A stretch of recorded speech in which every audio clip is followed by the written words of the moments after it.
আসসালামু আলাইকুম আপনাদের সবাইকে ক্রিয়েটিভ ডিজাইনে স্বাগতম। আজকে আমি দেখাবো কিভাবে আপনি আমাদের লারাভেল ই-কমার্স ওয়েবসাইটের মধ্যে প্রোডাক্ট অ্যাড করবেন। প্রোডাক্ট অ্যাড করার জন্য সর্বপ্রথম আমাদের লারাভেল ই-কমার্স ওয়েবসাইটের অ্যাডমিন প্যানেলে আপনাকে লগইন করতে হবে। অ্যাডমিন প্যানেলে লগইন করার পর সাইডবার অপশন থেকে প্রোডাক্ট অপশনে ক্লিক করতে হবে। এরপর প্রোডাক্ট ম্যানেজ অপশনে ক্লিক করে অ্যাড নিউ প্রোডাক্টে ক্লিক করতে হবে। অ্যাড নিউ প্রোডাক্টে ক্লিক করার পর আপনার কাছে প্রোডাক্ট অ্যাড করার পেজ ওপেন হয়ে যাবে।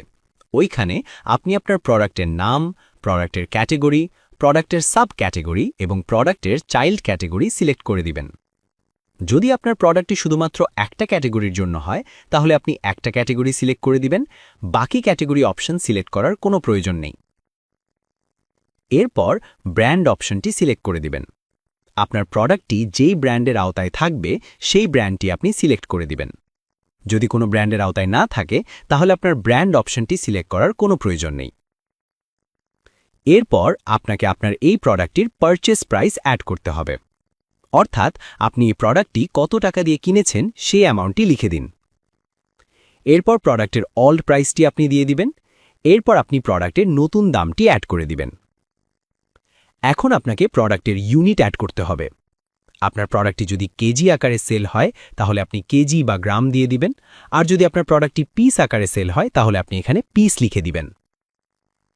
এরপর প্রোডাক্টের যদি কোনো ভিডিও থাকে ভিডিওর শর্ট লিংক দিয়ে দিবেন। এখন আপনাকে প্রোডাক্টটি ফিজিক্যাল প্রোডাক্ট হয় তাহলে ফিজিক্যাল প্রোডাক্ট সিলেক্ট করে দিবেন, আর যদি ডিজিটাল প্রোডাক্ট হয়ে থাকে তো ডিজিটাল প্রোডাক্টটি সিলেক্ট করে দিবেন। যদি প্রোডাক্টটি ডিজিটাল প্রোডাক্ট হয়ে থাকে তাহলে আপনার যে প্রোডাক্টের জিপ ফাইল আছে মানে সোর্স ফাইলটি সেটা আপলোড করে দিবেন। আর যদি প্রোডাক্টটি ফিজিক্যাল প্রোডাক্ট হয়ে থাকে তাহলে কোনো কিছু আপলোড করার কোনো প্রয়োজন নেই। আপনি এখন প্রোডাক্টের ইমেজ আপলোড করে দিবেন। যদি এই প্রোডাক্টটি ডেলিভারির জন্য আপনি প্রথমেই কিছু টাকা অ্যাডভান্স কাস্টমার কাছ থেকে পেমেন্ট নিতে চান তাহলে আপনি কত টাকা নিতে চান সেই অ্যামাউন্টটা লিখে দিবেন। তাহলে কি হবে, এই প্রোডাক্টটা যখনই কেউ অর্ডার করার চেষ্টা করবে তখনই তাকে প্রথমত অ্যাডভান্স অ্যামাউন্টটা পেমেন্ট করতে বলবে। এরপর আপনি চাইলে কালার ওয়াইজ প্রতিটা প্রোডাক্টে আলাদা করে প্রাইস অ্যাড করতে পারবেন। আমি এখানে এখন এটা করছি না, আপনি পরবর্তীতে আপনার মতো করে আপনি সাইজ ও কালার অ্যাড করে নেবেন।